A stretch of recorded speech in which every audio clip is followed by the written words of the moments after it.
नमस्कार दोस्तों, आपका स्वागत है। आज हम जिस विषय पर बात करने वाले हैं, एक इंसान के रूप में या फिर इंसान की सोच में अगर हम देखें तो ये विषय बहुत ही ज़्यादा महत्वपूर्ण मुझे लगता है। आज का ये जो विषय है वो ये है कि क्या हमें भगवान को मानना चाहिए या फिर नहीं भी मानना चाहिए। अगर हम मानते हैं तो उसका क्या फ़ायदा है और अगर नहीं मानते तो उसका कोई नुकसान होगा क्या। तो इसके बारे में दोस्तों अब तक मैं जितनी बातें जान सका वो मैं आपके सामने रखना चाहता हूँ। सबसे पहले जो भगवान है वो इस तरीके से है दोस्तों, भगवान के बारे में हम बचपन से बहुत सारी बातें सुनते आए हैं, लेकिन पूरी तरीके से भगवान वैसे के वैसे नहीं है और वो वैसे के वैसे कार्य नहीं करते। अगर बचपन से हम जो भी सुनते आते थे और जिस तरीके से अगर भगवान होता तो दुनिया में दुख नाम की कोई भी चीज़ नहीं होती, ये हमें मतलब एक्सेप्ट करना ही होगा। इसका मतलब क्या है कि भगवान शायद होगा और वो उस तरीके से शायद नहीं होगा जैसे हमें लगता है। तो भगवान मानने का क्या मतलब है, या फिर अगर भगवान जैसा है वैसे हम किस तरीके से उसको देखने की कोशिश करें। तो दोस्तों इस तरीके से है ये बातें कि ये जो भगवान है या फिर जो सर्वशक्तिमान ईश्वर है, इन्होंने इस दुनिया को पूरी बनाया है। मतलब मैं सिर्फ पृथ्वी की बात नहीं कर रहा, हम ब्रह्मांड की बात कर रहे हैं। और उसमें मतलब हम कहीं ना कहीं ब्रह्मांड में एक पृथ्वी नाम का ग्रह है और उसमें हम कहीं ना कहीं रह रहे। आकाशगंगा के बाद मतलब सोलर सिस्टम वगैरह वो सारी चीज़ें हैं, बाद में पृथ्वी एक ग्रह है और उसके बाद हम वहाँ पर रह रहे हैं। तो इस कायनात को पूरी तरीके से उन्होंने बनाया है और उसकी कुछ मतलब अपेक्षाएं हैं हमसे। मतलब कैसे दोस्तों कि जैसे हम यहाँ पर कुछ ज़िंदगी अपनी जी रहे हैं, मतलब इसके पीछे कुछ ना कुछ कारण है। सारी चीज़ें मतलब अपने आप यहाँ पर नहीं घटी है, ऐसा ही हमारा जन्म हुआ और हम ऐसे ही मतलब जीवन में आगे बढ़ रहे, ऐसे नहीं होता।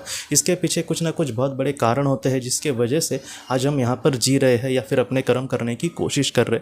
तो ये जो भगवान, ये जो कंसेप्ट है या फिर ये जो भगवान नाम की मतलब शक्ति है, उसको मानना होगा या फिर हम ना माने तो भी चलेगा। तो इसे दोस्तों हम इस तरीके से देख सकते हैं कि अगर हम भगवान को मानते हैं तो थोड़ी सी कुछ ऐसी बातें हैं जो थोड़ी सी सिंपल हमें लग सकती है। उदाहरण के लिए जैसे अगर कोई इंसान है और वो भगवान को मानता है तो वो हो सकता है कि कुछ अच्छे कर्म करने की कोशिश करे। क्यों? क्योंकि उसको ये लग सकता है कि अगर मैं कुछ बुरा करूँगा तो वो जो सर्वशक्तिमान ईश्वर है वो कहीं ना कहीं मेरे साथ बुरा करेगा।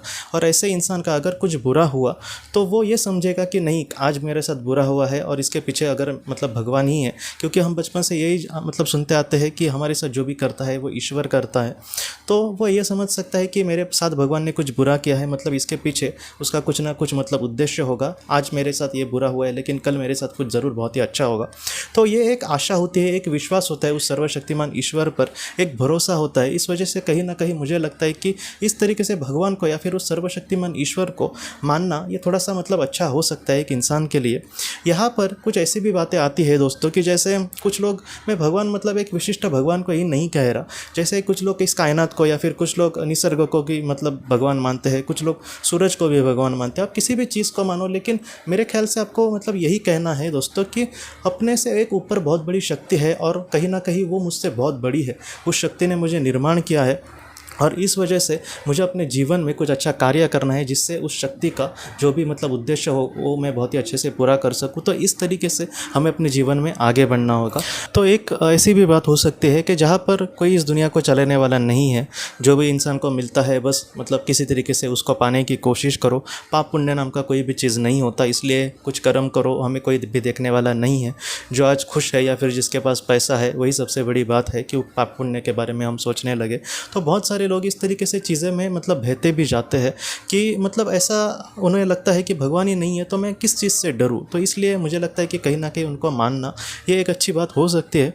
लेकिन यहाँ पर तीसरे भी प्रकार के ऐसे लोग होते हैं दोस्तों कि भगवान को तो वो बहुत अच्छे से मानते हैं लेकिन फिर भी वो बुरे कर्म करेंगे, जैसे कुछ बुरा कुछ करेंगे और फिर भी भगवान का गुणगान गाते रहेंगे। तो इसको भगवान को मानना सच में नहीं हो मतलब कहा जा सकता। अगर हम भगवान को भी मानते हैं और बहुत ही ज़्यादा बुरा समझो कर्म करते हैं तो हम भगवान के भक्त सच में नहीं हो सकते दोस्तों। क्योंकि हम, जैसे विस्पर ऋतु ने कहा है कि जैसे हम किसी को पूछने जाए कि भगवान के बारे में, तो क्या पता कि वो उस इंसान को भी भगवान के बारे में कितना नॉलेज है। हो सकता है कि हम ही कहीं ना कहीं उससे आगे हो सकते हैं भगवान के दर पर, और वो बस दुनिया को मतलब बेवकूफ़ बनाने की कोशिश कर रहा है और दिखा रहा है कि मैं अपना मतलब भगवान का बंदा हूँ। तो ऐसे लोगों पर हम किस तरीके से भरोसा कर सके। तो जितना हो सके जो दुनिया को मतलब निस्वार्थ तरीके से दोस्तों खुशियाँ देता है वही कहीं ना कहीं सच्चा भक्त होगा भगवान का। अगर वो भगवान को ना भी समझो माने फिर भी वो सच्चा भगवान का मतलब भक्त होगा और भगवान भी उसको उस तरीके से देखेंगे। पृथ्वी पर मैंने मतलब भगवान की बहुत ही ज़्यादा सेवा की और लोगों से अच्छा बर्ताव नहीं किया, तो ऐसा जो इंसान होगा वो भगवान के मतलब बहुत दूर खड़ा होगा। और पृथ्वी पर जो बहुत ही अच्छे से अपना कर्म कर रहा है, शायद वो 2 हाथ भी नहीं जोड़ रहा है भगवान के सामने, लेकिन लोगों के दुख समझ रहा है, उनको जितना हो सके निस्वार्थ भावना से मदद कर रहा है, लोगों को मदद करते समय उसको दिल से खुशियाँ मिल रही है। तो ऐसा जो इंसान है दोस्तों, वो भगवान के बहुत ही करीब होगा। क्यों? क्योंकि कहीं ना कहीं वो भगवान ने जिस तरीके से उसको जिस कारण की वजह से पृथ्वी पर भेजा है, उसका जो कार्य है वो बहुत ही अच्छे से कर रहा है।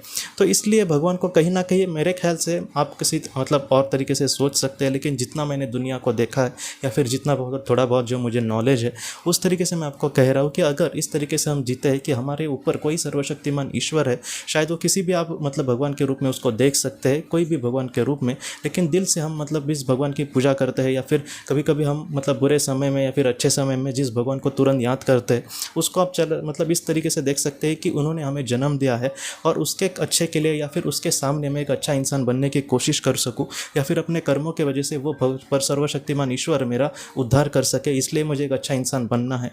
हो सकता है कि मेरे सामने बहुत बड़े दुख हो, लेकिन फिर भी वो मुझे संभाले हुए मेरे सामने मतलब जो भी सारी चीज़ें हैं वो खुद ला रहा है, और वो हमेशा मुझे ऑब्जर्व कर रहा है, उसका जो छत्र छाया है वो मुझ पर हमेशा मतलब बनाए रख रहा है। तो ऐसे भगवान के मतलब सामने मैं नतमस्तक हो, और जितना हो सके मैं अच्छा कर्म करके जीवन में आगे बढ़ूंगा और उनको मतलब खुश करने की कोशिश करूंगा। तो इस तरीके से अगर हम जीवन में आगे बढ़ेंगे तो हम भगवान के और भी करीब जा सकते हैं दोस्तों। लेकिन जो रास्ता निकलता है वो निस्वार्थ रीति से कर्म करना यही निकलता है, क्योंकि हम अपनी ज़िंदगी बहुत ही अच्छे से जी रहे, थोड़ा बहुत अच्छा कुछ कर रहे, थोड़ा बहुत अच्छा मतलब ठीक ठाक बस बात कर रहे लोगों से, तो इससे मतलब पुण्य ही बढ़ेगा, ऐसा नहीं होता। पुण्य बढ़ाने के लिए या फिर एक जीवन को सार्थक करने के लिए, जैसे संतों ने इस निस्वार्थ भावना से कुछ करने की कोशिश करी थी, रेगुलर जीवन में हम लोगों को कितनी खुशियाँ देते हैं। हमेशा कभी कभी हम मतलब कुछ लोग आपने भी देखा होगा कि सारी चीज़ों में वो स्वार्थ देखेंगे, तो इस तरीके से नहीं जीना चाहिए दोस्तों। निस्वार्थ कर्म को आत्मा के लिहाज से बहुत ही ज़्यादा महत्व होता है। तो एक ऐसा इंसान बन के अगर हम आगे बढ़ेंगे तो उस सर्वशक्तिमान ईश्वर के हम बहुत भी करीब जा सकते हैं दोस्तों। तो इस तरीके से आत्मा का जो उद्धार है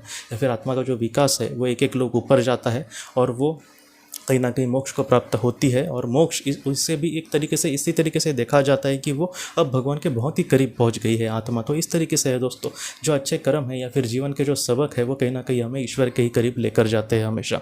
तो दोस्तों, हम अपनी अगली वीडियो में किसी नए विषय को लेकर मिलेंगे। तब तक आप अपने परिवार का ख्याल रखना। आपका बहुत बहुत धन्यवाद। ज़िंदगी की रोशनी ये एक कंसल्टेंसी है जो ऐसे लोगों को मदद करने की कोशिश करती है जिन्होंने किसी अपने को खोया है, या फिर जो लोग अपने जीवन में बहुत ही ज़्यादा दुखी है। जो लोग इस संस्था के साथ जुड़ते हैं उन्हें पास्ट लाइफ रिग्रेशन की ऑडियोज़ भेजी जाएगी, जिससे घर बैठे वह पास्ट लाइफ रिग्रेशन का अभ्यास कर सकते हैं। और उन्हें 5 मेडिटेशन ध्यान की भी ऑडियोज़ भेजी जाएगी, और इसके साथ साथ उन्हें PDF किताबें भेजी जाएंगी जो हिंदी और अंग्रेज़ी में है, जो मोबाइल पर या फिर लैपटॉप पर आप उसे पढ़ सकते हैं। और 10 ऑडियो बुक्स भी आपको भेजी जाएंगी। तो दोस्तों, अगर आप इस संस्था के साथ जुड़ना चाहते हैं तो कृपया इस नंबर पे व्हाट्सएप मैसेज करें। आपका बहुत बहुत धन्यवाद।